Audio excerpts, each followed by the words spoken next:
All right, today is Yom Yom, sayings of the previous Lubavitcher Rebbe, Rabbi Yosef Yitzchak, and they were gathered together by the Rebbe.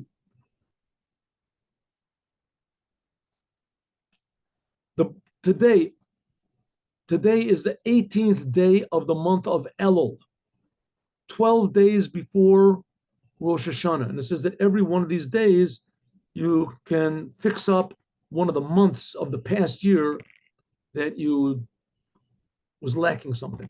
Okay, nevertheless, this is the day of the Baal Shem Tov was born in 1698. And the day that that his teacher appeared to him on his birthday when he was 26 years old, Achia Hashiloni. Achia Hashiloni was the same person that I think was taught by King David. King David taught him. King David. So he lived a long time. I mean, King David was like, 500, 600 years? No, more than that, 600 years. What am I talking about? This was like 2,000, almost 3,000 years. King David was like 2,800 years before the Baal Shem Tov, 2,500 years before the Baal Shem Tov was 300 years ago. Anyway, so so Achi Hashiloni, he was like 2,000 years old. That's pretty old. That was the day the Baal Shem Tov also himself became revealed in 1734 when he was 36 years old. Okay, this was also the birthday of the Alter Rebbe. The Alter Rebbe was born 47 years after the Baal Shem Tov was born, but on the same date. And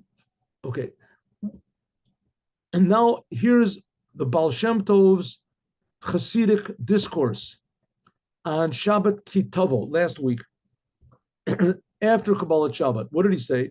Now this last week's Torah portion is Parshas Kitavo. It will be, it says, V'haya kitavo ela oretz, asher Hashem Elokecha noten lecha lenachala.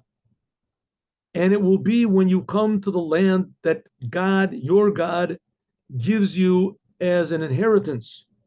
And you will inherit it, you will conquer it, and you will dwell in it. Pretty simple statement by Moses. And it will be, and what does it say after that? That when you come into the land and you start planting and you have first fruits and you start having fruits, so take those fruits, if it's the fruits that Israel is praised by, what? Grapes and olives and pomegranates and dates and figs. And if it's one of those, take it to the holy, put in a basket and take it to the Holy Temple. Okay, that's the continuation. We'll talk about that in a moment. This is what the Baal Shem Tov said on Parshat Kitavo.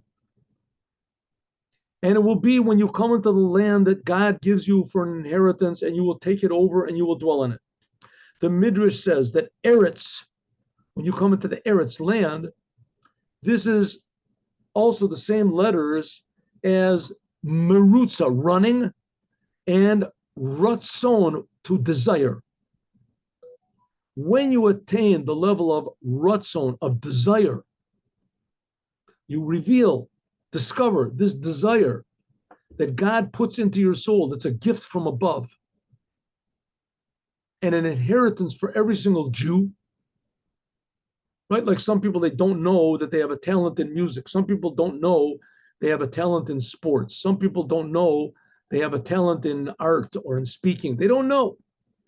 And they're given us someone who believes in them or whatever, and they revealed, hey, you're really talented. You really have the same thing. Every single Jew has a talent in wanting God, appreciating and desiring God. Every Jew.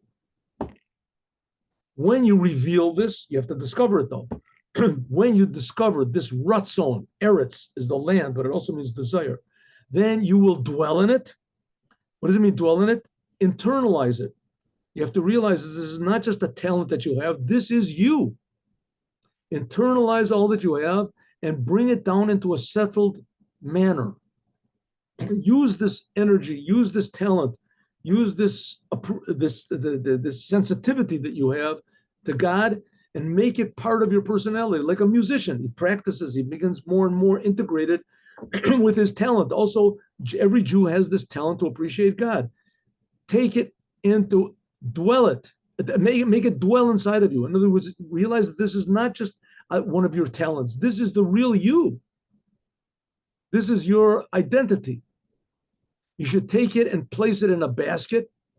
You should draw down these spiritual lights into a basket. What's the basket? It says the basket is Tena, is the letters of the Torah. Letters of the Torah. Tagging, Turot, Otiot.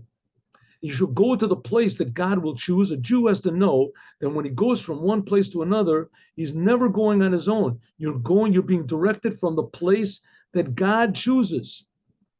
Why is God choosing to bring you into a certain place, right? Okay, so first of all, reveal that you're a Jew and that a Jew wants to be connected to God and he appreciates God. Integrate this into your personality. That's who you are. That's a Jew's identity. What? And then after that, that's not enough. Then God takes you to different places in the world. And you're not going, you think you're going on your own. You missed a bus, whatever. It's not so. You're there. Everywhere where you are is for a purpose. What's the purpose? You cause God's name to dwell there. That is to make God known in the place where the Jew is. Say a good word, say a word of Torah, know what to say. That's the word that he said. After that, the Baal Shem Tov repeated, and he elucidated a little bit more. It will be when you attain this level of desire, then you have to go to the place to cause his name. Like we said before, you are supposed to utterly dedicate yourself to making God known. How do you do this? With a blessing and a word of Tehillim. In other words, even just making a blessing on a commandment or on a fruit, something that shows you're not a normal person. Before you eat an apple, which is the most normal thing in the world, or a cookie or a candy, but whatever you eat, right? You make a blessing on it. You realize it's coming from God. Or you say a verse of Tehillim, you say a word of Torah. That reveals God wherever you are. So you get stuck, your plane gets wet, make a blessing on something, say words of Torah, make the place where you are, and you don't desire to be, but God does desire you to be there, to make it into a holy place. Draw godliness down. That is the end of the Baal Shem Tov's word. Now let's have a story. Here we go.